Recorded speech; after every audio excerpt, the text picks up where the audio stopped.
शाला की पहली क्लास, ट्रंप का धोखा पकड़ा गया। कल से ईरान अमेरिका के बीच ऐसा युद्ध होगा जो अब तक नहीं हुआ। क्या इधर पीएम मोदी को फोन, उधर चीन को मस्का। ट्रंप का वो खतरनाक प्लान जो दुनिया में आग लगाने वाला है। मुनीर और पाकिस्तान तो किसी काम के ना निकले। ट्रंप अब ईरान पर कौन से हमले के 4 प्लान लेकर आए हैं और अमेरिका के फाइटर जेट्स और बेस फोड़ रहा ईरान अब कौन सा नेक्स्ट लेवल का अटैक करने वाला है। सबसे पहले इसका चैप्टर। ईरान युद्ध को लेकर हम जो भी पाठशाला में आपको बताते जा रहे हैं एग्जैक्टली वही होता जा रहा है। आपसे हमने कल ही कहा था कि भले ही ट्रंप ईरान से डील करने की कोशिश में लगे हैं, लेकिन दोनों तरफ से ऐसी शर्तें हैं जिन्हें ना अमेरिका मानेगा ना ईरान मानेगा, और यही हो रहा है। हमने आपको कल ही कहा था कि डोनाल्ड ट्रंप बातचीत की कोशिश के बीच ब्लफ खेल रहे हैं, पाकिस्तान को यूज कर रहे हैं, मुनीर का इस्तेमाल कर रहे हैं और ईरान पर बड़े हमले की तैयारी कर रहे हैं। आज हर एक बात उसी दिशा में जाती दिख रही है। बातचीत के लिए ईरान से अमेरिका ने इनडायरेक्टली कांटेक्ट तो किया, लेकिन अब तक यह क्लियर नहीं है कि बातचीत होगी भी या नहीं। बातचीत होगी तो कहां होगी, होगी तो बीच का रास्ता क्या निकलेगा, क्योंकि दोनों तो अड़े हुए हैं कि नहीं तुम मेरे शर्त मानो तुम मेरी शर्त मानो। बीच का रास्ता निकाले बिना यह युद्ध रुकेगा कैसे? और अगर युद्ध रुकना ही नहीं है तो अब जो होने वाला है उसको लेकर कहा जा रहा है कि वो तो कयामत ले आएगा, क्योंकि तेल और गैस के लिए दुनिया में लाइनें लगनी शुरू हो गई। हमारे यहां ही ऐसे सीन दिख रहे हैं कि मानो लोग माने बैठे कि कल ही तेल खत्म हो जाएगा। इसके बारे में भी आपको विस्तार से बताऊंगा कैसे अब पेट्रोल के लिए मारामारी मचने लगी है, पेट्रोल भरने की होड़ लग गई है। तेल की किल्लत तो अभी नहीं है, लेकिन अफवाहों की भरमार है। कोई तेल गैस पर पैनिक कर रहा है तो किसी को लॉकडाउन का डर है। सच्चाई क्या है यह हम आपको अपनी ग्राउंड रिपोर्ट्स में बताएंगे, फैक्ट्स के साथ बताएंगे। ये स्थितियां क्यों बन रही है इस पर भी बात करेंगे। और युद्ध खत्म होने की बात तो दूर, सबको डर है कि युद्ध में ऐसी नौबत ना आ जाए कि फिर तबाही मच जाए, क्योंकि डोनाल्ड ट्रंप का तो कोई भरोसा नहीं। वो ईरान को 48 घंटे का अल्टीमेटम देकर पीछे हट गए थे। ईरान से बातचीत हो रही है कह रहे थे, 5 दिन का अल्टीमेटम बढ़ाया था, लेकिन 5 दिन की डेडलाइन से पहले ही ट्रंप का सब्र टूट रहा है। युद्ध में शुक्रवार यानी कल तक का समय है। इसके बीच कुछ नहीं हुआ तो युद्ध में अब कुछ ऐसा होगा जो बहुत भयानक हो सकता है। वो क्या है आज आपको बताऊंगा। ट्रंप के बारे में कहा जा रहा है कि वो ईरान में सेना लेकर घुसने की तैयारी कर चुके हैं। अगर ट्रंप ईरान में सेना लेकर घुसने का दाव खेलते हैं तो ईरान चुप पे बैठेगा, वो अलग मारने की तैयारी किए बैठा है। ईरान की तैयारी क्या है और फिर युद्ध से कैसे भयानक तबाही हो जाएगी, 24 घंटे के बाद क्या भयानक होने वाला है, ट्रंप के दिमाग में क्या चल रहा है, आज आपको सब बताने वाला हूं। लेकिन पहले एक झलक देखिए।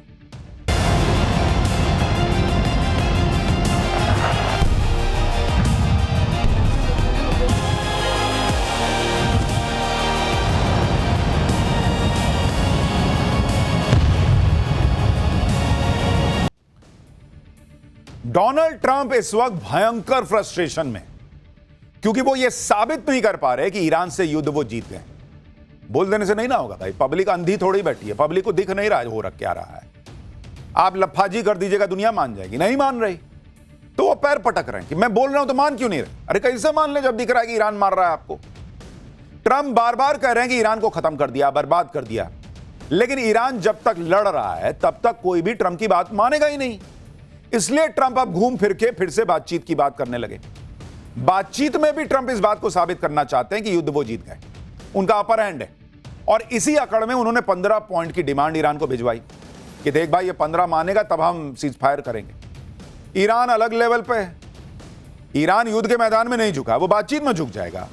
और यही वजह है कि अब ट्रंप ईरान पर फिर से झल्ला रहे।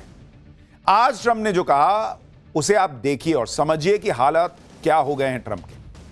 आज ट्रंप ने अपने नए बयान में कह दिया कि ईरान के वार्ताकार भी बहुत अजीब हैं, वो हमसे डील करने की भीख मांग रहे हैं। ईरान तुमसे डील करने की भीख मांग रहा है तो तुम्हारे लोग पाकिस्तान में क्या करने गए हैं? तुम क्यों कह रहे हो कि वहां पे तो पूरी लीडरशिप खत्म हो गई? किससे बात करूं समझ में नहीं आता। और अगर वही भीख मांग रहे हैं तो तुम बात किससे कर रहे हो? फिर उनको बुलाओ, बात करो। इसके बावजूद वो कह रहे हैं ट्रंप कि इसके बावजूद वो पब्लिकली ये कह रहे हैं कि वो हमारे प्रपोजल को देख रहे हैं। ये बहुत गलत है, उन्हें जल्दी ही गंभीर हो जाना चाहिए, इससे पहले कि बहुत लेट हो जाए, क्योंकि एक बार वो हुआ फिर कोई यूटर्न नहीं, और ये सब बहुत अच्छा नहीं होगा। डोनाल्ड ट्रंप पहले खुद तो गंभीर हो जाएं, फिर ईरान से बोलें कि तुमको गंभीर होना चाहिए। ट्रंप ईरान को फिर से धमकी दे रहे हैं कि अगर बात नहीं मानोगे तो अच्छा नहीं होगा। इससे पहले ही बहुत देर हो जाए, डील कर लो। इसी से ट्रंप की बेचैनी समझी जा सकती है। अगर ईरान इतना झुका बैठा होता तो आपको धमकाना थोड़ी पड़ रहा होता। आप धमका रहे हो, कनपट्टी पे बंदूक रख के सीज फायर कराना चाहते हो और कह रहे हो कि वो घुटने पे आ गया है, क्योंकि मंडे को ये कह रहे थे कि ईरान से बात हो रही है, ईरान के पास प्रपोजल भिजवाया। मंडे से आज चौथा दिन है और ट्रंप को लग रहा है कि 5 दिन का जो उन्होंने अल्टीमेटम दिया उसके पहले कोई डील तो होती दिख नहीं रही है, तो धमकाने पर आ गए कि अभी भी मान जाओ, नहीं तो बहुत मारेंगे। ट्रंप के पास टाइम कम है, लेकिन ईरान को ऐसी कोई जल्दबाजी नहीं है। ट्रंप ने बड़े जोर शोर से पाकिस्तान के हाथों ईरान को संदेश भिजवाया था। ट्रंप माहौल ऐसा बना रहे थे जैसे ईरान डील करने के लिए मारा जा रहा है, लेकिन ईरान ने अब तक ट्रंप की डिमांड का कोई लोड ही नहीं लिया। ईरान के विदेश मंत्री ने कहा कि अमेरिका के प्रपोजल को रिव्यू कर रहे हैं, लेकिन अमेरिका से बातचीत करने की कोई दिलचस्पी नहीं है। ईरान कह रहा है कि मध्यस्थता के जरिए मैसेज एक्सचेंज होने का मतलब यह नहीं है कि हम अमेरिका से बातचीत कर रहे हैं। अमेरिका ने एक प्रपोजल भेजा है, हमने इसे अपने टॉप अथॉरिटी को बता दिया है कि देखो कुछ आया है वहां से, अगर कुछ होगा तो उसका ऐलान कर देंगे। मतलब ईरान डोनाल्ड ट्रंप की बातों को, अमेरिका के प्रपोजल को इतने हल्के में ले रहा है, इतने हल्के में ले रहा है कि डोनाल्ड ट्रंप की और बेइज्जती हो रही। ट्रंप माहौल बना रहे थे कि ईरान से बातचीत हो रही है, ईरान साफ कर रहा है कि नॉट इंटरेस्टेड बॉस। संदेशा भिजवाने को बातचीत नहीं कहते, लेकिन ट्रंप भी लगे हुए हैं कि ईरान तो हमसे बातचीत कर रहा है, लेकिन डर की वजह से मान नहीं रहा है। अगर ईरान बातचीत के लिए मरा जा रहा होता तो इजराइल पे बम थोड़ी मार रहा होता, खाड़ी देशों पे बम थोड़ी गिरा रहा होता। भाई जो डरा हुआ होगा वो बम मार मार के कहेगा कि नहीं नहीं, आपसे बात करने के लिए मैं मरा जा रहा हूं। डोनाल्ड ट्रंप बच्चों से भी घटिया झूठ बोल रहे हैं। बच्चे तो खैर नहीं बोलते हैं, लेकिन बचपने में जो आप हल्का फुल्का बोल दें उससे भी बेकार की बातें वो कर रहे हैं। और ये दुनिया के सो कॉल्ड सबसे शक्तिशाली देश के सबसे प्रमुख नेता हैं, ये तो इनकी हालत है। हमने आपको कल ही बताया था कि जिस तरह की डिमांड ट्रंप ने ईरान के सामने रखी है, ईरान मानेगा ही नहीं। ईरान ने भी आधिकारिक तौर पर अपनी शर्तें सामने रखी, और ये भी ऐसी शर्तें हैं कि ट्रंप नहीं मान सकते, बहुत तो बेइज्जती हो जाएगी। तो शर्त वाला मामला है ही नहीं, युद्ध चलता रहेगा। लेकिन यही ट्रंप बिल्कुल नहीं चाहते, क्योंकक्योंकि हर तरफ से प्रेशर पड़ रहा है। अमेरिका के अंदर से प्रेशर है, पूरी दुनिया परेशान है, उसका अलग प्रेशर है। इसलिए ट्रंप इसमें धंसते जा रहे हैं और उनके लिए हालात बिगड़ रहे हैं। अब एक नया खुलासा हुआ। अमेरिका के बड़े अखबार वॉल स्ट्रीट जर्नल के मुताबिक ट्रंप इस युद्ध को 4 से 6 हफ्ते में खत्म करना चाहते हैं। दावा है कि बंद कमरे में ट्रंप ने अपने सलाहकारों से कहा है कि यह युद्ध अपने फाइनल स्टेज में है। ट्रंप ने अपने सलाहकारों को इसी टाइमलाइन पर टिके रहने को कहा है। रिपोर्ट में दावा किया गया है कि ट्रंप के सर्किल में कुछ लोग यह चाहते हैं कि ईरान पर तगड़ा अटैक किया जाए, जिससे यह ट्रंप की विरासत बन जाए। लेकिन दावा है कि ट्रंप ने अपने करीबियों से कहा है कि ईरान युद्ध की वजह से वो अपनी दूसरी प्राथमिकताओं से भटक रहे हैं। यानी ट्रंप असमंजस में पड़े हैं कि युद्ध को आगे बढ़ाया जाए, किसी तरह से युद्ध से निकला जाए। निकलने का रास्ता है नहीं, आगे बढ़कर मारना है तो उसके लिए अब समय आ गया है। युद्ध पर आगे बढ़ना जुए खेलना जैसा होगा, क्योंकि अगर युद्ध में आगे बढ़े तो कल क्या होगा किसी को नहीं पता। सब देख ही रहे हैं कि अमेरिका ने ईरान पर हमला किया तो आज युद्ध के 27 दिन बाद अमेरिका का क्या हाल है। लेकिन युद्ध से निकलना ट्रंप के लिए आसान नहीं, और ट्रंप को कुछ फ्लेक्सिबल तो होना पड़ेगा, जिसके लिए वो तैयार नहीं। ईरान को बदले में कुछ तो देना पड़ेगा, लेकिन अमेरिका उस बेइज्जती को सहने के लिए तैयार नहीं। इसलिए वो युद्ध को जल्दी निपटाने पर जोर दे रहे हैं। 4-6 हफ्ते में निपटा दो। अरे तुम्हारे बोलने से 4-6 हफ्ते में निपट जाएगा। उस पर वॉल स्ट्रीट जर्नल की रिपोर्ट में यह भी दावा है कि ट्रंप की 4 से 6 हफ्ते की डेडलाइन का चीन से भी कनेक्शन है। दरअसल ट्रंप को चीन के दौरे पर जाना है। आज ही उनके चीन दौरे की तारीखों का ऐलान हो गया है। ट्रंप 14 और 15 मई को चीन जाने वाले हैं। 10 सालों में यह उनका पहला चीन का दौरा है, जिस पर पूरी दुनिया की नजर टिकी हुई है।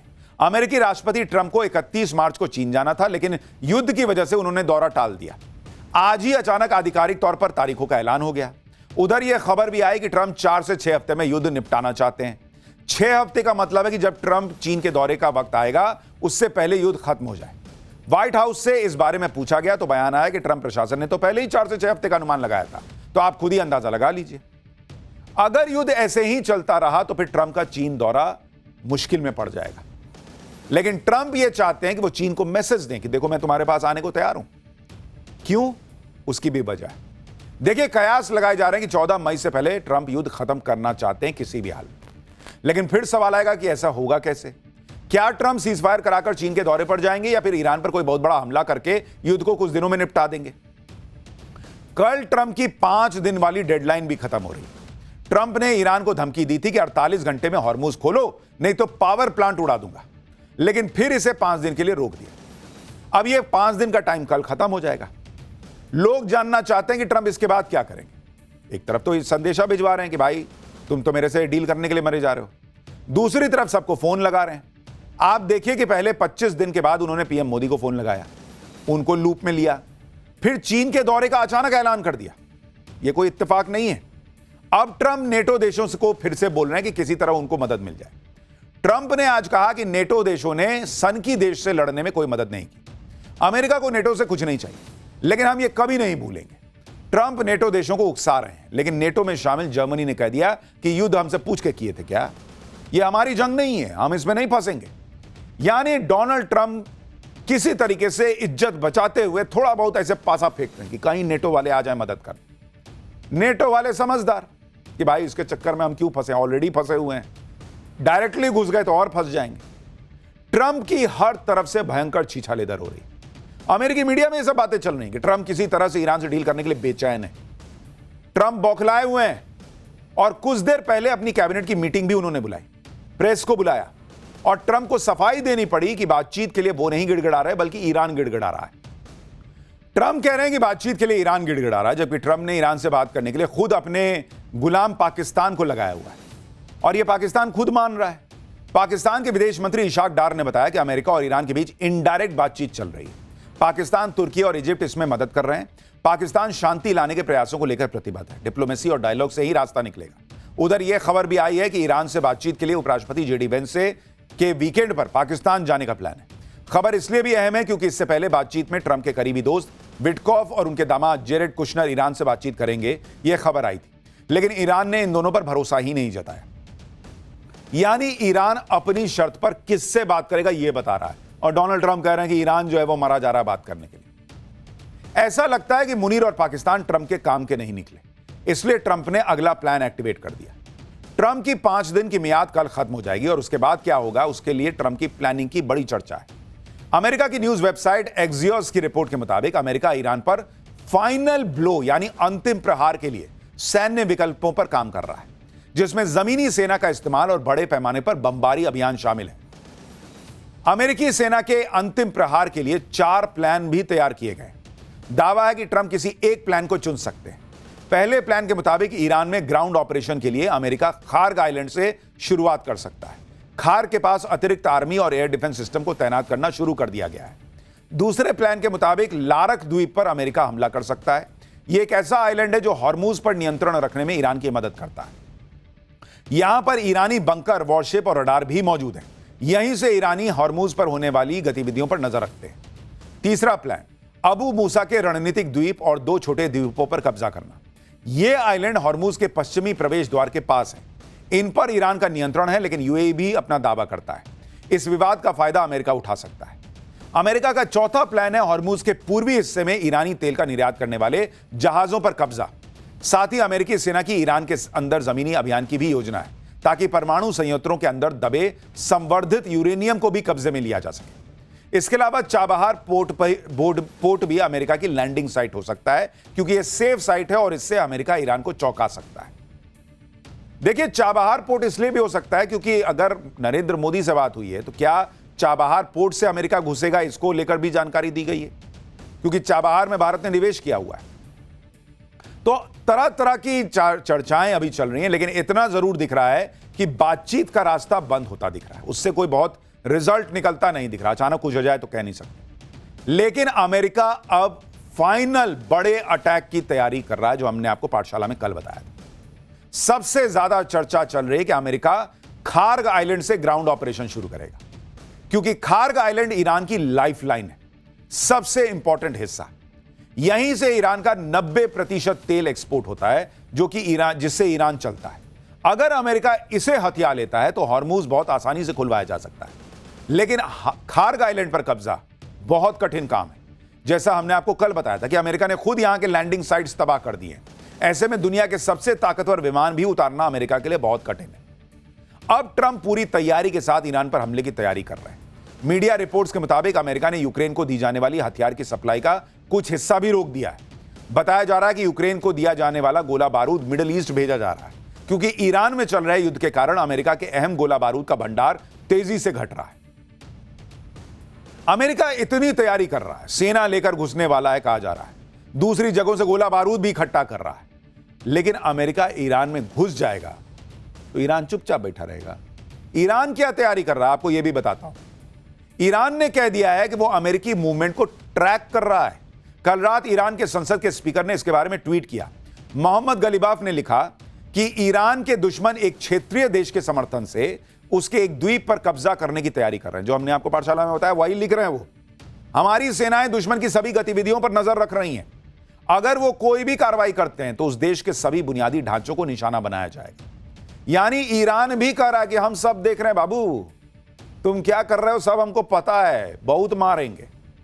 ईरान में अमेरिकी सैनिकों को उतारना ट्रंप के लिए बहुत बहुत बड़ा खतरा है, क्योंकि ईरान की सेना के जनरल पहले से कह रहे हैं सालों से हम अमेरिकियों के तय जगहों पर आने का इंतजार कर रहे हैं। 2 दशकों से हम ठीक इसी पल के लिए ट्रेनिंग ले रहे हैं। अब हमारे पास अमेरिकी सैनिकों के लिए बस एक ही संदेश है, और करीब आओ, कम क्लोजर। यानी ईरान भी खुलकर कह रहा है कि तुम पे हमारी नजर है, तुमको मारने के लिए हमारी 20 साल की तैयारी है, आओ ना आओ। खार्ग आइलैंड पर अगर ट्रंप अपने सैनिकों को उतारते हैं तो ईरान ने भी खार्ग को अमेरिकी सैनिकों की कब्र बनाने का पूरा जाल बिछाया हुआ है। ईरान ने खार्ग के पास स्मार्ट माइंस और एंटीशिप माइंस बिछा दिए। खार्ग आइलैंड पर आत्मघाती ड्रोन भी तैनात हैं। ये ड्रोन झुंड में हमला करने के लिए प्रोग्राम किए गए और यूएस नेवी के रडार को कंफ्यूज कर सकते हैं। खार्ग में बंकर्स के नीचे S-300 और S-400 तैनात हैं। नूर, कादर जैसी एंटीशिप क्रूज मिसाइलें तैनात हैं। IRGC के स्नाइपर्स को ऊंची चोटियों पर तैनात किया गया है। इसके अलावा ईरान ने स्कॉर्चेड अर्थ रणनीति भी तैयार की है। द्वीप हाथ से निकलता देखकर यह रणनीति काम आएगी। इस रणनीति में हार होने पर हर उस चीज को नष्ट कर दिया जाता है जो दुश्मन के काम आ सकती है। अगर ऐसा हुआ तो तेल के कुओं और टर्मिनल को ईरान खुद उड़ा देगा और पूरा खार्ग आइलैंड आग के गोले में तब्दील हो जाएगा। यानी ईरान का हिसाब क्लियर है। एक तो वो अमेरिका को घुसने नहीं देगा, अमेरिका घुसा तो मारते मारते मरेगा, और अगर मरने की नौबत आ ही गई तो पूरा खार्ग आइलैंड तबाह कर देगा। एकदम फिल्मी कहानी है, बहुत फिल्म में नहीं होता है कि एकदम पूरा बम वम लगा हुआ है कि लास्ट में मरेंगे, एक बटन दबाए खत्म, सब फट गया। तो ईरान को हल्के में ना ले अमेरिका, और अब तक तो ना लेने की आदत पड़ जानी चाहिए थी। ईरान लगातार अपनी ताकत दिखा रहा है। ईरान ने अमेरिका और इजराइल के ठिकानों पर 82वीं बार हमला किया। ईरान ने जो वीडियो जारी किया उसमें बैलिस्टिक मिसाइलें आसमान में उड़ती नजर आ रही हैं। इसके साथ ही ईरान बता रहा है कि अगर अमेरिका ने ग्राउंड ऑपरेशन शुरू किया तो अंजाम क्या होगा। ईरान में दाखिल होंगे लेकिन वापस ताबूतों में लौटेंगे। ये ईरान दिखा रहा है कि देखो तुम्हारे सैनिक आएंगे, उसके बाद ताबूत में घुसा के उनको भेजेंगे। ईरान धमकी दे रहा है कि अगर उसके द्वीपों पर हमले किए जाते हैं तो पूरी दुनिया पर तेल संकट आ जाएगा, क्योंकि ईरान ने हॉर्मूज के बाद अब बाब अल मंडेब स्ट्रेट को बंद करने की धमकी दी है। बाब अल मंडेब स्ट्रेट यमन और अफ्रीका के देशों जिबूती और इरिट्रिया के बीच है। यह ग्लोबल शिपिंग, एनर्जी सप्लाई और खाद्य व्यापार के लिए महत्वपूर्ण प्रेशर पॉइंट है। और इसलिए मैं आपको कह रहा हूं, कई लोग पूछते हैं कि भाई युद्ध खत्म होगा क्या, युद्ध रुकेगा क्या? नहीं बॉस, जो हालात बन रहे हैं उससे तो लग रहा है कि युद्ध अब नेक्स्ट लेवल पे जाने वाला है, और अगर यह नेक्स्ट लेवल पर चला गया तो दुनिया तबाह हो जाएगी। दुनिया का करीब 12% तेल इसी रास्ते से होकर गुजरता है, जिसके बारे में अभी आपको बता रहा था। ईरान ने पहले ही 20% रास्ता, तेल वाला रास्ता रोका हुआ है। 12% और रोक दिया तो 20 + 12 32% हो जाएगा। दुनिया में हाहाकार मच जाएगा। वैसे तो बाब अल मंडेब स्ट्रेट ईरान की पहुंच से बहुत दूर है, लेकिन ईरान बाब अल मंडेब बंद करने का दावा इसलिए कर रहा है क्योंकि यह यमन से जुड़ा हुआ है, और यमन के इस इलाके में उन हूती विद्रोहियों का कब्जा है जो सीधे तौर पर ईरान के साथ खड़े। अब तक ईरान ने हूती विद्रोहियों को युद्ध के मैदान में नहीं उतारा है। अगर ईरान को जरूरत पड़ी तो ईरान हूती विद्रोहियों के जरिए बाब अल मंडेब को से गुजरने वाले जहाजों को निशाना बना सकता है। यानी हार्मूज को खुलवाने के लिए ईरान पर सेना उतारने का प्लान बना रहे ट्रंप, हार्मूज के साथ तेल का एक और रास्ता बंद करवा सकते हैं। मैं कह रहा हूं ना, यह आदमी जितना हाथ पैर मार रहा है डोनाल्ड ट्रंप, ये उतना रायता फैला रहा है।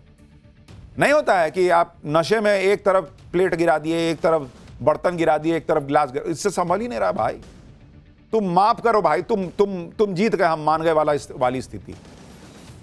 एक खुलवाने जाओगे, दूसरा बंद करवा दोगे, दोनों पता चला बंद हो गए। आप देखिए कि अभी हॉर्मुज स्ट्रेट बंद है और सैकड़ों शिप समंदर में खड़ी हैं। ईरान की मीडिया एजेंसी ने वीडियो जारी किया जिसमें रात के अंधेरे में ओमान की खाड़ी में लाइन से शिप खड़ी हैं। बताया जा रहा है कि अरब की खाड़ी में 686 जहाज मौजूद हैं, जिसमें से करीब 400 जहाज ओमान की खाड़ी में।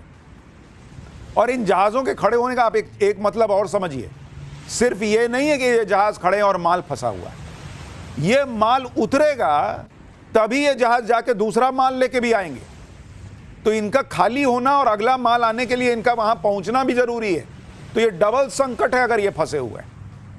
हॉर्मुज स्ट्रेट खुलवाने के लिए ट्रंप ने कल की डेडलाइन से पहले एक और प्रेशर बनाया। आज खबर आई कि इजराइल ने ईरान के उस कमांडर को मारने का दावा किया जिसने हॉर्मुज स्ट्रेट को ब्लॉक किया हुआ है। इजराइल ने दावा किया कि उसने IRGC के नौसेना कमांडर अलीरेजा तंगसीरी को मार दिया है। इजराइल ने बताया कि अलीरेजा ही हॉर्मुज स्ट्रेट में ईरान के ऑपरेशन को संभाल रहा था, हॉर्मुज स्ट्रेट में माइंस बिछवा रहा था। लेकिन सवाल यह है कि ईरान के बहुत सारे नेता मारे जा चुके, ईरान तो अब तक लड़ रहा है, एक और मर गया तो कैसे ईरान सरेंडर कर देगा, यह मान लिया जाए। क्योंकि इसी बीच एक और बड़ी खबर यह आई कि ईरान ने अमेरिका के फाइटर जेट F-18 को मारने का दावा ठोक दिया। ईरान का दावा है कि दक्षिणी ईरान में एयर डिफेंस सिस्टम ने एक F-18 को मार दिया है। इससे पहले ईरान ने अमेरिका के F-35 और F-16 को मारने का दावा किया था। हालांकि अमेरिकी सेना ने ईरान के दावे को झूठा बताया। लोग कह रहे हैं डोनाल्ड ट्रंप से कि बहुत तुम बताते थे कहां कितना प्लेन गिरा, कहां कितना फाइटर जेट गिरा, अब अपना बताओ तुम्हारा कितना गिरा है। ईरान लगातार इजराइल पर भी अटैक कर रहा है। आज मध्य इजराइल में ईरान मिसाइल अटैक करते उसकी तस्वीरें आई।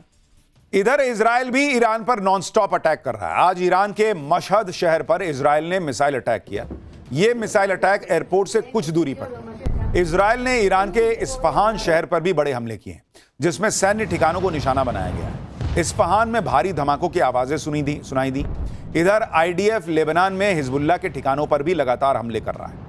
IDF ने दक्षिण लेबनान में हिजबुल्लाह के कमांड सेंटर और हथियार गोदाम को उड़ाने का वीडियो भी जारी किया। ये देखिए, IDF की गोलानी ब्रिगेड ने इस महीने शुरू हुए जमीनी अभियान में अब तक 200 से ज्यादा आतंकी ठिकानों को नष्ट किया है। अब बताइए, इस तरह की मार धाड़ के बीच अगर ट्रंप ईरान में सेना उतारेंगे तो क्या ही होगा। इसके बारे में बहुत लोग कह रहे हैं कि फिर यह युद्ध लंबा खिंच जाएगा, और अगर युद्ध लंबा खिंचा तो दुनिया तबाह हो जाएगी। हर जगह तेल गैस का संकट है, महंगाई बढ़ रही है। खुद अमेरिका में तेल के दाम बढ़ गए और वहां लोग महंगाई से परेशान हैं। ऐसे में ट्रंप युद्ध से निकलेंगे या युद्ध में और धंसेंगे, यह ट्रंप को तय करना है। अमेरिका में ट्रंप के प्लान का जबरदस्त विरोध हो रहा है। ट्रंप की रिपब्लिकन पार्टी की सांसद नैन्सी मेस ने कह दिया है कि वो ईरान में सेना उतारने के प्लान का समर्थन नहीं करेंगी। युद्ध पर ब्रीफिंग से बाहर आकर नैन्सी मेस ने कहा कि वो अमेरिका के बेटे बेटियों को युद्ध में उतारने के पक्ष में नहीं है। नैन्सी मेस ने कहा कि वो ईरान को इराक नहीं बनने देंगी, वॉशिंगटन की वॉर मशीन को ऐसा नहीं करने देंगी। यानी डोनाल्ड ट्रंप के साथ के लोग भी उनका विरोध कर रहे हैं। लेकिन डोनाल्ड ट्रंप ईरान पर नया अटैक करेंगे, इसके बहुत प्रबल चांसेस हैं, क्योंकि जिस तरीके से वो टाइम बाई कर रहे हैं, जिस तरह की तैयारियों की खबर है, जिस तरीके से वो स्ट्रेट ऑफ हॉर्मुज खिलाने के लिए अपने जहाज भेज रहे हैं, अपने सैनिकों की वहां पर को इकट्ठा कर रहे हैं, और इसके अलावा नरेंद्र मोदी को फोन करना, उनको कॉन्फिडेंस में लेना, अचानक से चीन की चापलूसी करने लगना कि मैं आ रहा हूं दोस्त, मैं आ रहा हूं दोस्त। चीन दोस्त हो गया तुम्हारा। डोनाल्ड ट्रंप इसका मतलब चाह रहे हैं कि जब वो ईरान पर अटैक करें तो ना तो भारत ईरान का साथ देने आए, ना चीन आए, और इसलिए अचानक चीन से सेटिंग गेटिंग करने लगे। चीन रुकेगा, उसको नहीं पता है कि तुम क्या चीज हो। लेकिन ये सारे लक्षण बता रहे हैं, तारों को जोड़ते जाइए, कनेक्टिंग द डॉट्स होता है ना, उससे इस बात की सबसे प्रबल संभावना है कि डोनाल्ड ट्रंप के दिमाग में ये युद्ध नहीं रुका है। उनका ईगो हावी है और इस ईगो के चक्कर में दुनिया की लगने वाली। अब लगेगी तो क्या होगा, पाठशाला में अगला चैप्टर में देखिए, आपको समझ में आ जाएगा। कुकर, टंकी, पानी की बोतल में लोग पेट्रोल भरने लगे। देश में तेल खत्म होगा क्या? क्या खबर आ गई? कहीं लंबी लाइनें, कहीं मारपीट, पेट्रोल संकट पर वायरल खबरों का कंप्लीट सच बताने वाला चैप्टर। और भारत छोड़िए, ट्रंप के अमेरिका में पेट्रोल पंप पर क्या हो रहा है देखेंगे तो हैरान रह जाएंगे। अब इसका चैप्टर, युद्ध से तेल गैस का संकट पूरी दुनिया में है, लेकिन भारत में गजब ही हो रहा है। आप देखिए कि बार बार हम भी आपको बता रहे हैं कि तेल की, पेट्रोल डीजल की कमी नहीं है। सरकार कह रही है गैस की भी कमी नहीं, लेकिन अब अफवाहों की वजह से हो यह रहा है कि पेट्रोल पंपों पर भीड़ लग गई। देश के कई शहरों में तेल के लिए लंबी लंबी लाइनों की तस्वीर आ रही है। लोग गाड़ियों की टंकियां फुल करवा रहे हैं, जिसे जो मिल रहा है वो उठाकर पेट्रोल डीजल भरवाने पहुंच जा रहा है। कोई तो पानी की टंकी लेके पहुंच गया भाई, कोई कुकर और कोई पानी की बोतलों में तेल भरवा रहा है, कुकर में बॉस। बताइए, पेट्रोल के लिए पेट्रोल पंप पर लड़ाइयां हो रही, लाइनों में लोग अपनी बारी के लिए एक दूसरे से लड़ जा रहे हैं। कुल मिलाकर भयंकर अफरा तफरी पेट्रोल डीजल के लिए मची हुई है। लेकिन इन सब के बीच सवाल यह है कि क्या सही में पेट्रोल डीजल खत्म होने वाला है या नहीं, या ये अफवाहें फैलाई जा रही हैं? क्या देश में पेट्रोलियम रिजर्व कुछ ही दिन का है, या पेट्रोल के नाम पर पॉलिटिक्स हो रही है? तेल का संकट नहीं है तो पब्लिक बेचैन क्यों है? सरकार भले कहे कि हमारे पास तेल की कोई कमी नहीं, लेकिन जो तस्वीरें आ रही हैं वो लोगों के बीच पैनिक और ज्यादा क्रिएट कर रही है। जो अफवाह फैला रहे हैं उनके खिलाफ एक्शन क्यों नहीं लिया जा रहा? क्या पेट्रोल और डीजल के मुद्दे पर मामला हाथ से निकलता जा रहा है? क्या ईरान युद्ध की वजह से भारत में भयंकर तेल संकट आने वाला है, नहीं आने वाला? आज इस सब के बारे में पूरे फैक्ट्स के साथ आपको बताऊंगा। लेकिन अचानक पेट्रोल डीजल के लिए क्या होने लगा है देश में, उसकी एक झलक देखिए।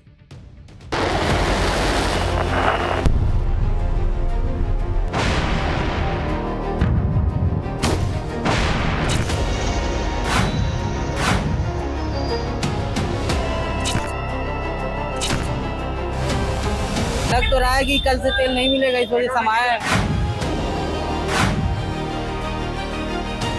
पैनिक बाइंग हुई है। उसके बाद पेट्रोल पंप्स पे जो पेट्रोल या डीजल की जो सप्लाईज है वो खत्म हुई हैं। फेसबुक पे घबराने की बात है, बाकी ऐसी कुछ बात नहीं है, सब कुछ एकदम नॉर्मल है। कोई दिक्कत नहीं है, जब आते तो तुरंत मिलता है। भाजपा सरकार में लाइन के सिवा मिला क्या? ये है जो ये परेशानी आ रही है, इसकी तैयारी भाजपा ने क्या की थी? कुछ लोग हैं जो अफवाह फैला करके माहौल खराब करना चाहते हैं, कुछ लोग हैं अव्यवस्था पैदा करने का प्रयास कर रहे हैं।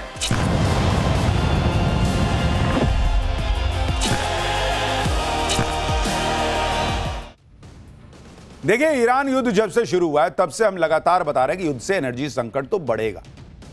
पीएम मोदी भी इस संकट की बात को स्वीकार कर रहे हैं। देश में एलपीजी की सप्लाई पर असर पड़ा भी है, लेकिन पेट्रोल और डीजल को लेकर ऐसी कोई बात नहीं है। अभी देश के अलग अलग इलाकों में पेट्रोल और डीजल के लिए मारामारी की तस्वीरें आ रही हैं।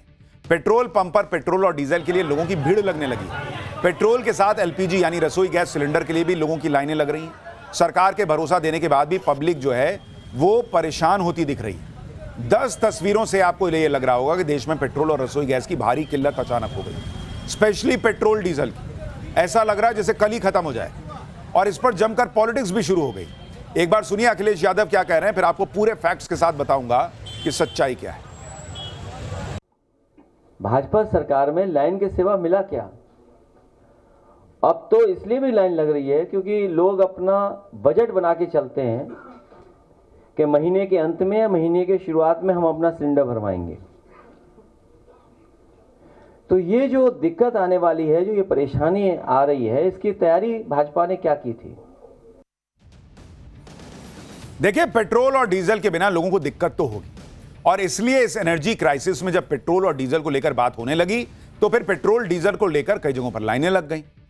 आप देखिए कि किस तरह से पेट्रोल को लेकर लोग परेशान हो रहे हैं। यूपी के बस्ती में तो एक आदमी पानी की टंकी लेकर आ गया भाई।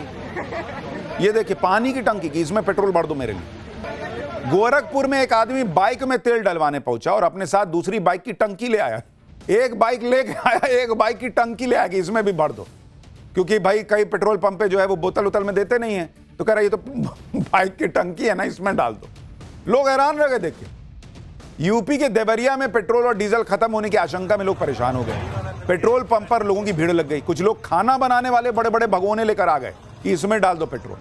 कोल्ड ड्रिंक की बोतल में लोग पेट्रोल ले रहे हैं। मेरा एक सवाल है, एक सेकंड के लिए, अभी तो आपको बताऊंगा कि कितने दिन का पेट्रोल हमारे पास है नहीं है, लेकिन मैं एक सवाल पूछता हूं, एक सेकंड के लिए, अगर ये मान लो कि कल ही एक बार के लिए अगर मान लो पेट्रोल डीजल खत्म होना, ये 1 लीटर के बोतल में पेट्रोल भरा के तुम क्या तीर मार लोगे, मुझे ये बताओ। पेट्रोल और डीजल अगर खत्म ही हो जाएगा और टंकी फुल भी करा ली, कितने दिन चला लोगे? या एक बोतल में भर के, या ये सब जो कर रहे हो, इससे क्या मिल जाएगा? कितने दिन काम चल जाएगा? नहीं ना चलेगा। तुम्हारा एक बोतल में काम नहीं चलेगा, लेकिन अगर लाखों करोड़ों लोग ऐसे एक एक बोतल लेके चले गए तो जो पेट्रोल डीजल 60 दिन में खत्म होना है वो 40 दिन में खत्म हो जाएगा। मत करो यार ये सब। पेट्रोल डीजल एलपीजी नहीं है कि एक बार ले लोगे तो कम से कम 30 दिन 25 दिन 45 दिन चल जाएगा, और अगर खत्म हो गया तो क्या करोगे, कहां से खाओगे। पेट्रोल डीजल अगर खत्म भी हो गया तो 10 ऑप्शन है, लेकिन इस वक्त इस संकट के समय जब पेट्रोल डीजल नहीं आ रहा है तो जितना है उसी में काम चलाना है। तो दूसरे का भी सोचो, यह नहीं कि बस अपना भर लिए मेरा काम हो गया अब दूसरा जाए देखे। हालांकि इस हंगामे पर ओवैसी ने सरकार पर निशाना साधा है। ओवैसी ने कहा कि अगर तेल की कोई कमी नहीं है तो एसेंशियल कमोडिटी एक्ट क्यों लगाया है सरकार ने। 74 डेज के स्ट्रेटेजिक रिजर्व्स है, अगर ओएमसी को मिलाते हैं 74 डेज के हैं, और आईईए बोलता है 90 डेज। अच्छा, आप बोलते नहीं कोई कमी नहीं है प्यारे, एसेंशियल कमोडिटीज एक्ट क्यों लगाया आपने फिर अगर कमी नहीं है तो? देखिए, कमी नहीं है ऐसा कैसे हो सकता है? जब नहीं आ रहा है तो दिक्कत तो है, और स्पेशली एलपीजी को लेकर है। ये तो हम बार बार कह रहे हैं कि कई लोग हमको मिल रहे हैं जो कह रहे हैं कि भाई दिक्कत आ रही है। हो ही नहीं सकता कि जीरो समस्या हो। हां, तेल और मतलब पेट्रोल और डीजल को लेकर वैसी स्थिति नहीं है अभी। तेल के लिए हालांकि पेट्रोल पंप पर मारपीट शुरू हो गई। यूपी के सिद्धार्थनगर का वीडियो देखिए, पेट्रोल पंप पर कुछ लोगों के बीच हाथापाई हो गई। अपनी बारी को लेकर पहले झगड़ा हुआ, फिर लात घूंसे चल गए। इसी तरह से लड़ाई का एक और वीडियो देखिए। घंटों इंतजार के बाद लोगों का सब्र जवाब देने लग रहा है, और इसी वजह से अपनी बारी को लेकर लड़ाइयां हो रही है। ये देखिए,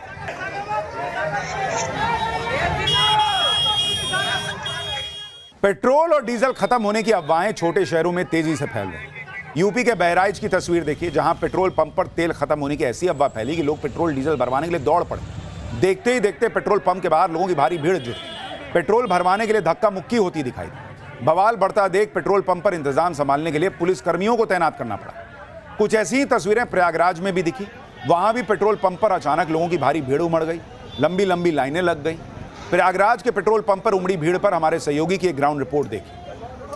पेट्रोल के लिए लोग नोक झोंक तक पे उतारू हैं। तस्वीरें साफ तौर पे आप देख सकते हैं कानपुर हाईवे की है, जहां पर इस पेट्रोल पंप पर जहां तक भी आपकी नजर जाएगी सिर्फ खचाखच लोगों की जो भारी भीड़ है वो यहां पर आपको दिखाई देगी। लोग पेट्रोल डलवाने के लिए यहां घंटों जो है लाइन में लगे हुए हैं। जो सूचना के आधार पे कितनी देर से आए हुए हैं? 2 घंटे हो गए मुझे खड़े हुए। 2 घंटे से खड़े, तब जाके यहाँ तक पहुंचे? यहाँ तक पहुंचे। क्या सुनने को मिला कि क्या तेल नहीं मिल रहा है? लग तो रहा है कि कल से तेल नहीं मिलेगा, इस वजह से हम आए हैं। चारों तरफ सब जगह बंद चल रहा है। पेट्रोल टंकी तो वैसे भी बंद पड़ी हुई है, सभी पेट्रोल टंकी तो बंद ही हो गई है।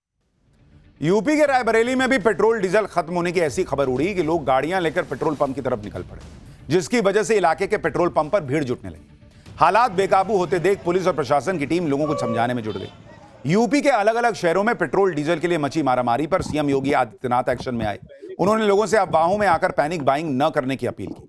हालांकि सीएम योगी ने यह भी माना कि अगर युद्ध लंबा खिंचा तो उसके लिए सभी को मानसिक रूप से तैयार रहना होगा। सुनिए एक बार।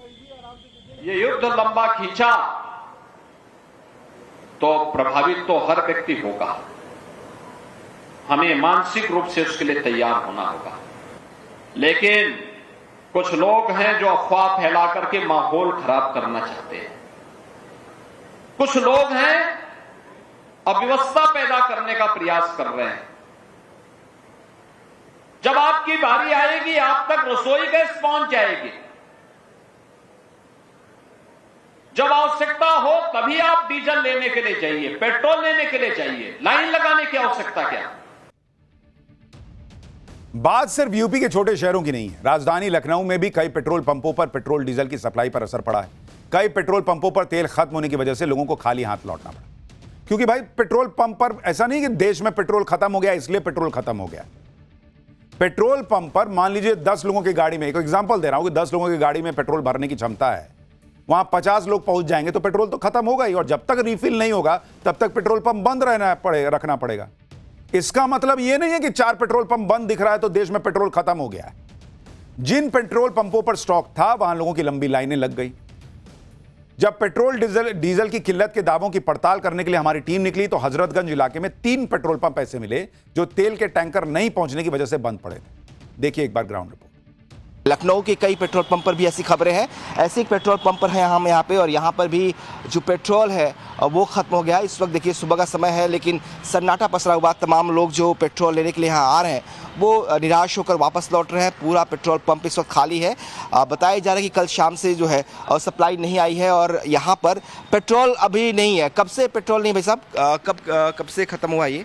कल शाम को खत्म हुआ 7 बजे 6 बजे। तो क्या बताया जा रहा है कि कब तक आएगा? कुछ उम्मीद है कुछ कि आएगा या नहीं आएगा? क्या खबर है अभी आप लोग क्या करिए? आज लोड आ जाएगा। यूपी ही नहीं, महाराष्ट्र के भी कई इलाकों में पेट्रोल डीजल खरीदने के लिए लोगों की भीड़ उमड़ रही है। छत्रपति संभाजीनगर, जालना, कोल्हापुर समेत कई शहरों में पेट्रोल डीजल भरवाने के लिए भारी भीड़ आ जा रही है। पेट्रोल पंप पर भारी भीड़ और पैनिक बाइंग को देखते हुए महाराष्ट्र के कुछ जिलों में प्रशासन ने 31 मार्च तक पेट्रोल डीजल पर राशनिंग लागू कर दी। यह राशनिंग एसेंशियल कमोडिटीज एक्ट 1955 के तहत लागू हुई है। आदेश के मुताबिक 2 व्हीलर्स के लिए अधिकतम 200 रुपए तक का पेट्रोल मिलेगा, जबकि 3 व्हीलर और 4 व्हीलर्स के लिए अधिकतम 2000 रुपए के पेट्रोल डीजल की लिमिट तय की गई। इसके साथ ही कैन, बोतल या किसी भी दूसरे कंटेनर में पेट्रोल डीजल देने पर सख्त प्रतिबंध लगा हुआ है। आदेश का उल्लंघन करने वालों के खिलाफ कड़ी कानूनी कार्रवाई की चेतावनी भी दी गई। पेट्रोल और डीजल को लेकर जिस तरह का माहौल बनाया जा रहा है, सोशल मीडिया पर अफवाहें उड़ रही हैं, उससे पेट्रोल और डीजल की बिक्री में तगड़ा जंप आया है। पैनिक में आकर तेल खरीदने का असर क्या हुआ, इसके बारे में तेल कंपनी हिंदुस्तान पेट्रोलियम कॉर्पोरेशन ने बताया कि पूरे देश में पेट्रोल डीजल की मांग में अचानक बढ़त देखी जा रही है। पिछले 2 दिनों में देश में तेल की बिक्री में 15% का उछाल आ गया है। कुछ जगहों पर यह औसत दैनिक बिक्री की तुलना में 50% से ज्यादा है। हम सभी को आश्वस्त करते हैं कि पेट्रोल और डीजल की कोई कमी नहीं है। ग्राहकों से अनुरोध है कि घबराकर बिना जरूरत के खरीदारी मत कीजिए। हम सभी नागरिकों की ईंधन जरूरतों को पूरा करने के लिए प्रतिबद्ध हैं। पेट्रोल डीजल की पैनिक बाइंग पर पेट्रोलियम मंत्रालय ने फिर से भरोसा दिलाया कि देश में पर्याप्त पेट्रोल और डीजल है, घबराने की बात नहीं है। पेट्रोलियम मंत्रालय की तरफ से कहा गया कि कच्चे तेल की सप्लाई पूरी तरह से सुरक्षित है। भारत को 41 से ज्यादा देशों से कच्चा तेल मिल रहा है। रिफाइनरीज 100% से ज्यादा क्षमता पर काम कर रही हैं। अगले 60 दिनों के लिए कच्चे तेल की आपूर्ति सुनिश्चित है। वर्तमान में लगभग 60 दिन का वास्तविक स्टॉक उपलब्ध है। देश में कुल 74 दिन की भंडारण क्षमता है। रणनीतिक भंडार और नियमित आपूर्ति मिलाकर कई महीनों तक टेंशन नहीं है। सिर्फ 6 दिन का स्टॉक होने की खबर पूरी तरह से गलत है। और यह बात हमने आपको पाठशाला में बताई थी कि कुछ मीडिया हाउसेज ने छाप दिया कि अरे 9 दिन 9.5 दिन का ही बचा। अरे भैया, पूरा मिला के ना देखोगे कि तेल कंपनियों के पास कितना है, स्ट्रैटेजिक रिजर्व में कितना है, सरकार के पास कितना है। वहां जो 60 दिन का है वो क्या है, वो हाथ में मलें। इसलिए मैं बार बार कह रहा हूं, देखिए एलपीजी की सप्लाई को लेकर कई लोगों की दिक्कत आ रही है। कुछ लोग ब्लैक में खरीद रहे हैं, कुछ को नहीं मिल रहा, कुछ को दिक्कत आ रही है। ये हम बार बार कह रहे हैं। और एलपीजी की समस्या अलग है कि भाई घर में एलपीजी नहीं होगा, खाना कैसे बनेगा। दूसरा भी कितने दिन खिलाएगा, कहेगा यार मेरा सिलेंडर खत्म हो जाएगा। बाहर से कितना खाइएगा आप, इधर कीजिएगा, उधर कमर्शियल नहीं दीजिएगा, उधर लोगों के रोजगार पे दिक्कत, वो अलग कहानी है। और उसमें हम बार बार सरकार से कह रहे हैं कि उसको देखिए और कैसे ठीक किया जा सकता है। लेकिन पेट्रोल डीजल आज कल परसों नहीं खत्म हो रहा बॉस। ये पैनिक बाइंग मत कीजिए, क्योंकि इसका कोई फायदा भी नहीं है। पूरी टंकी भी भरवा के जाइएगा तो 2 दिन 4 दिन कितना चला लीजिएगा। वो 1 लीटर के बोतल में भरवा के ले जाइएगा तो उससे क्या अमेरिका चले जाइएगा ट्रम्प से बात करने की, भाई क्या है ये तमाशा बंद करो। 1 लीटर बोतल में पेट्रोल भरा के क्या कर लीजिएगा। इसलिए कह रहा हूं कि ये मत कीजिए। अभी देश में खूब पेट्रोल डीजल है, 50-60 दिन का माल है अभी। और जब तक ये 50-60 दिन खत्म होंगे तब तक कहीं से, मतलब स्ट्रेट ऑफ हॉर्मुज से नहीं आएगा तो बाकी वाला माल तो आएगा, तो उसका भी 10 दिन 20 दिन 15 दिन 30 दिन का कुछ तो हिसाब पीछे से आके जमा होगा। इसलिए पैनिक में मत आइए बॉस। अफवाहों को लेकर पैनिक बाइंग छोड़ दे तो ज्यादातर जगहों पर पेट्रोल डीजल उसी तरह आराम से मिल रहा है जैसे ईरान अमेरिका युद्ध छिड़ने से पहले मिलता था। जैसे दिल्ली से हमारे सहयोगी की रिपोर्ट देखिए। सेंट्रल दिल्ली का ये पेट्रोल पंप है, आप देख सकते हैं कि यहाँ पर बहुत ज्यादा भीड़ आपको नजर नहीं आ रही होगी। जिस तरह से सोशल मीडिया पर कई जगहों पर इस बात की जानकारी या कह सकते हैं अफवाह फैलाई जा रही है कि देश में एलपीजी पेट्रोल डीजल खत्म होने वाला है, जिसके बाद कई जगहों पर लोगों की भीड़ देखने को मिल रही है। हम यहाँ पर मौजूद हैं कि क्या राजधानी दिल्ली में किस तरह की तस्वीर है। आप देख सकते हैं कि आम दिनों की तरह ही लोग यहाँ पर पहुंच रहे हैं, पेट्रोल डीजल भरवा रहे। कोई कमी है क्या, लोग परेशान होकर आ रहे हैं दिल्ली? नहीं जी, कोई नहीं है जी परेशानी। यहाँ पे सब सप्लाई सही चल रहा है? हाँ जी। बिहार की राजधानी पटना में भी कुछ ऐसी ही तस्वीरें दिखी। वहां भी पेट्रोल डीजल को लेकर किसी तरह का कोई पैनिक नहीं दिख रहा। लोगों का आराम से पेट्रोल डीजल मिल रहा है। पेट्रोल पंप पर लोगों की भीड़ नहीं है। तो इस तरह की तस्वीरें बहुत जगहों से आ रही हैं जहां कोई पैनिक नहीं है, कोई दिक्कत नहीं है। और मुझे लगता है जो लोग पैनिक बाइंग के लिए जा रहे हैं वो भी अगले कुछ दिनों में समझ जाएंगे कि अरे कल भी तो मिल ही रहा था, परसों भी तो मिल ही रहा था, छोड़ो इसका मतलब अभी चलेगा। जो पाठशाला देख रहे हैं वो तो समझ ही रहे हैं। पेट्रोल और डीजल की फिलहाल कमी नहीं है। देश में 74 दिन का पेट्रोलियम रिजर्व होता है। कई देशों से कच्चे तेल की सप्लाई हो रही है। युद्ध से सिर्फ सप्लाई प्रभावित नहीं होती, कीमतों पर भी असर पड़ता है। देश की सबसे बड़ी प्राइवेट ऑयल कंपनी नायरा ने पेट्रोल और डीजल की कीमतों में इजाफा कर दिया। नायरा ने पेट्रोल की कीमत 5 रुपए प्रति लीटर बढ़ा दी, जबकि डीजल की कीमत 3 रुपए प्रति लीटर बढ़ाई। नायरा के देश भर में 6,967 यानी करीब 7,000 पेट्रोल पंप हैं। बाकी किसी कंपनी ने सामान्य तेल के दाम नहीं बढ़ाए हैं। नायरा का कंट्रीब्यूशन 8% के करीब है देश में जो तेल बिकता है उसको लेकर। अब सवाल है कि भाई अभी तो तुम जो तेल बेच रहे होगे, ये नायरा वाले जो तेल बेच रहे होंगे, ये तो जो पुराना माल खरीदे होंगे वही होगा। वो तो तुमने सस्ते में खरीदा है, तो तुमने अभी कैसे बढ़ा दिया 5 रुपया 3 रुपया जी? अभी तुम पुराना माल बेच रहे हो, नया मान लो बढ़ी हुई कीमत पे लोगे तब बेचोगे तो समझ में आता है। पुराना माल तुमने महंगा कर दिया। सरकार को इसको ठोकना चाहिए कि तुम कैसे बढ़ा दिए जी। खबर है कि नायरा कंपनी कई जगहों पर अपने ऑपरेशन 35 दिनों के लिए बंद कर सकती है। अप्रैल की शुरुआत में कंपनी अपने ऑपरेशन बंद कर सकती है। कंपनी का कहना है कि ईरान युद्ध की वजह से तेल सप्लाई प्रभावित हो रही है, इस वजह से यह फैसला लिया जा सकता है। तो बंद करने के पहले ज्यादा माल समेट लोगे, गजब है। पेट्रोल डीजल ही नहीं, देश में रसोई गैस की कमी ना हो इसके लिए सरकार लगातार एक्शन में जुटी है। इसके बावजूद कई जगहों पर घरेलू एलपीजी सिलेंडर के लिए लंबी लंबी लाइनें दिख रही हैं। मुंबई के मालवणी इलाके की तस्वीर आपको दिखा रहा हूं, जहां सिलेंडर के लिए 1 किलोमीटर से भी लंबी लाइन लगी नजर आई। लोगों का कहना है कि गैस खत्म होने की वजह से उनके घर में चूल्हा नहीं जल पा रहा। लंबे इंतजार के बाद भरा हुआ सिलेंडर भी नहीं मिल रहा। रसोई गैस की किल्लत पर मुंबई से हमारे सहयोगी की एक रिपोर्ट देखिए। मैं आपको तस्वीर दिखा रहा हूँ, जहां तक आपकी निगाहें जाएंगी वहां तक आपको यहाँ लंबी कतार दिखाई देगी, जिसमें लोग 24 घंटे से ज्यादा के वक्त से जो है यहाँ पर सड़कों पर खड़े हुए हैं, अपने अपने सिलेंडर के साथ यहाँ पर खड़े हुए हैं। सिलेंडर को यहाँ पर उन्होंने चेन से, तालों से बांध रखा है, क्योंकि इन्हें दिन रात यहाँ पर जो है बैठना पड़ता है। देखिए, आप देखेंगे कि लोग यहाँ सड़कों पर हैं। 2 अलग अलग किस्म की यहाँ पर लाइनें लगी हुई हैं। एक जो वो लाइन है जिनको टोकन मिल चुका है, टोकन मिलकर के 2 दिन हो गए, लेकिन अब तक उन्हें सिलेंडर नहीं मिला है। हरियाणा के पंचकुला में भी गैस एजेंसी के बाहर लोगों की लंबी लाइनें लगी थी। लोगों का कहना है कि ऑनलाइन बुकिंग होने के बाद भी सिलेंडर नहीं मिल रहा है। और इसलिए मैं बार बार कह रहा हूं कि एलपीजी को लेकर जो लोगों को दिक्कत आ रही है, सरकार को देखना चाहिए। रसोई गैस की किल्लत के लिए कालाबाजारी को एक बड़ी वजह बताया जा रहा है, जिस पर नकेल कसने के लिए कई जगहों पर एक्शन हो रहा है। भुवनेश्वर से आई ये तस्वीर देखिए। यहां छापेमारी के दौरान एक गोदाम में 100 से ज्यादा भरा हुआ सिलेंडर मिला। इसी तरह यूपी के मेरठ में घरेलू गैस की कालाबाजारी की शिकायतें मिलने पर प्रशासन ने एक्शन लिया। 3 गैस एजेंसीज के खिलाफ केस दर्ज किया गया। आरोप है कि ये लोग कंज्यूमर से डिलीवरी के लिए ओटीपी लेने के बाद सिलेंडर ब्लैक में बेच रहे थे। कालाबाजारी करने वालों पर ताबड़तोड़ एक्शन के बीच रसोई गैस के लिए परेशान हो रही पब्लिक को सरकार ने फिर से आश्वासन दिया है कि एलपीजी पर भी किसी प्रकार का कोई संकट नहीं है। घरेलू रिफाइनरीज में एलपीजी प्रोडक्शन 40% बढ़ा है। रोजाना 50 लाख सिलेंडर डिलीवर किए जा रहे हैं। यूएसए, रूस, ऑस्ट्रेलिया समेत कई देशों से एलपीजी आ रही है। 800 टीएमटी एलपीजी कार्गो रास्ते में है। 1 महीने की आपूर्ति पहले से सुनिश्चित है। पैनिक की वजह से बुकिंग बढ़ी थी, अब डिमांड सामान्य है। पीएनजी को बढ़ावा दिया जा रहा है क्योंकि यह सस्ता और सुरक्षित है। एलपीजी खत्म होने की वजह से पीएनजी को बढ़ावा देने की खबर गलत है। यह आपातकालीन कदम नहीं है, बल्कि दीर्घकालिक ऊर्जा रणनीति है। युद्ध की वजह से तेल और गैस की सप्लाई प्रभावित तो हुई है, लेकिन पैनिक वाली स्थिति अभी नहीं। और अब तो हॉर्मुज में फंसे तेल गैस के जहाज भारत आने लगे हैं।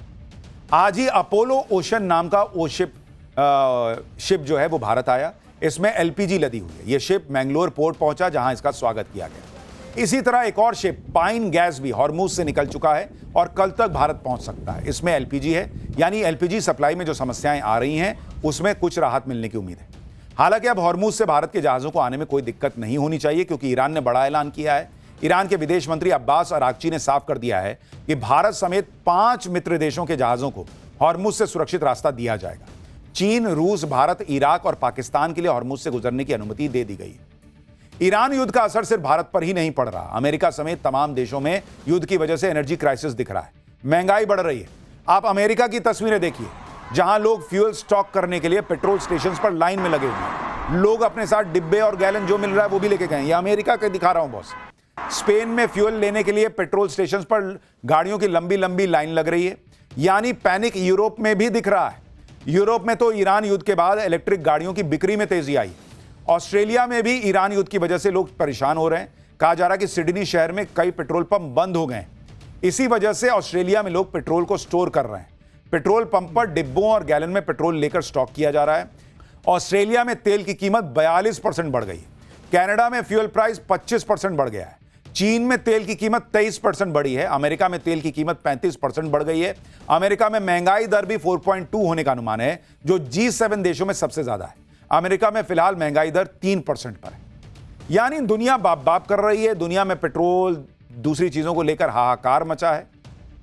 लेकिन जो हालात बन रहे हैं उसमें थोड़ा टीम इंडिया की तरह हमें रहना होगा, सोच समझ के कदम उठाना होगा, पैनिक से बचना होगा। जो दिक्कतें हैं सरकार को देखना होगा, और सरकार को भी जो लोगों को परेशानियां आ रही हैं उसको जमीनी स्तर पर समझकर काम करना होगा। और जो अफवाह फैला रहे हैं उन पर एक्शन लीजिए, जो राशनिंग कर रहे हैं उन पर एक्शन लीजिए।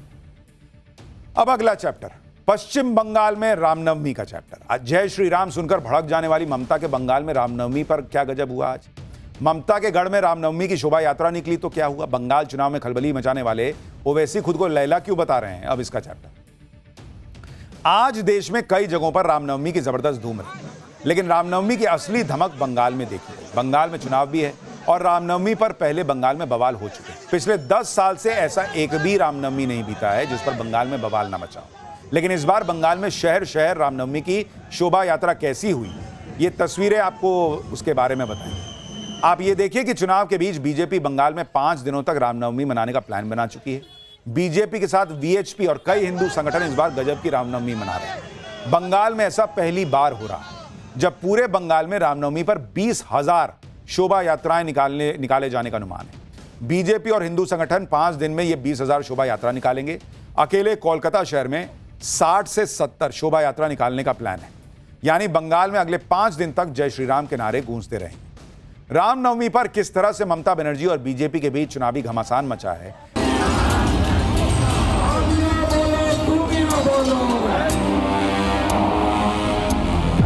करते लूट और बोलते झूठ। मुसलमान के साथ जस्टिस नहीं किया है, इसलिए वो लोग भी लड़ने आ रहे हैं। आज ममता बनर्जी को जवाब देना पड़ेगा। भवानीपुर में शुभेंदु अधिकारी ने हजारों की भीड़ जुटाकर ममता के गढ़ में शक्ति प्रदर्शन किया और मैसेज दिया कि इस बार भवानीपुर में ममता बनर्जी से उनकी लड़ाई जोरदार होने वाली है। ममता बनर्जी ने आज सुबह बीजेपी की शोभा यात्रा निकलने से पहले ही खेला कर दिया। खुद ममता बनर्जी ने आज सुबह ही सोशल मीडिया पर रामनवमी का बधाई संदेश दिया। उन्होंने लिखा कि रामनवमी के पावन अवसर पर आप सभी को हार्दिक शुभकामनाएं। मैं कामना करती हूं कि रामनवमी का यह उत्सव शांतिपूर्ण ढंग से और पूरी तरह सफल हो। ममता बनर्जी बीजेपी को संदेश दे रही हैं कि राम अकेले बीजेपी के नहीं है और रामनवमी पर रैली निकालने का अधिकार सिर्फ बीजेपी को नहीं है। ममता बनर्जी ने कहा कि भगवान राम केवल बीजेपी की प्रॉपर्टी नहीं है, भगवान राम सबके हैं और रामनवमी सभी के लिए। इसलिए टीएमसी भी रामनवमी की रैली निकालेगी। रामनवमी पर बीजेपी ने जो माहौल बनाया उसके बाद ममता बनर्जी बीजेपी पर हमलावर है। सुनिए एक बार ममता बनर्जी। ये लोग करते लूट और बोलते झूठ। My challenge to the concern person, if you have the gods, why don't you supply the list even to the journalist? মানুষকে নোটবন্দি করবেন, মানুষকে ভোটবন্দি করবেন, মানুষের নাম কেটে দেবেন।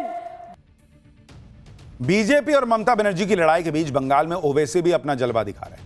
बंगाल के ओवैसी हुमायूं कबीर के साथ गठबंधन करके ममता बनर्जी को टेंशन देने वाले ओवैसी ने आज ऐसी बात कह दी कि लोग हैरान रह गए।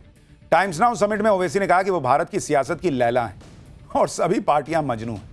ओवैसी ने कहा कि हर पार्टी चाहती कि एक बार पलट के मैं उनको देख लूं। सुनिए। इतना मुझे लोग गाली देते, मैं उसको बैज ऑफ ऑनर समझता हूं। मुझे कोई रोक नहीं सकता। मैं भारत की सियासत की लैला हूं, मुझे फख्र है इस बात का। अब आप क्या बोलो? कौन है? हाँ, पूरे ये सब मजनू है, ये सब मेरे दीवाने हैं, मजनू है। एक तरफ पलट के देख ले मुझे, मैं देखता ही नहीं हूं। For more of such videos, do like, share and subscribe to ET Now Swadesh.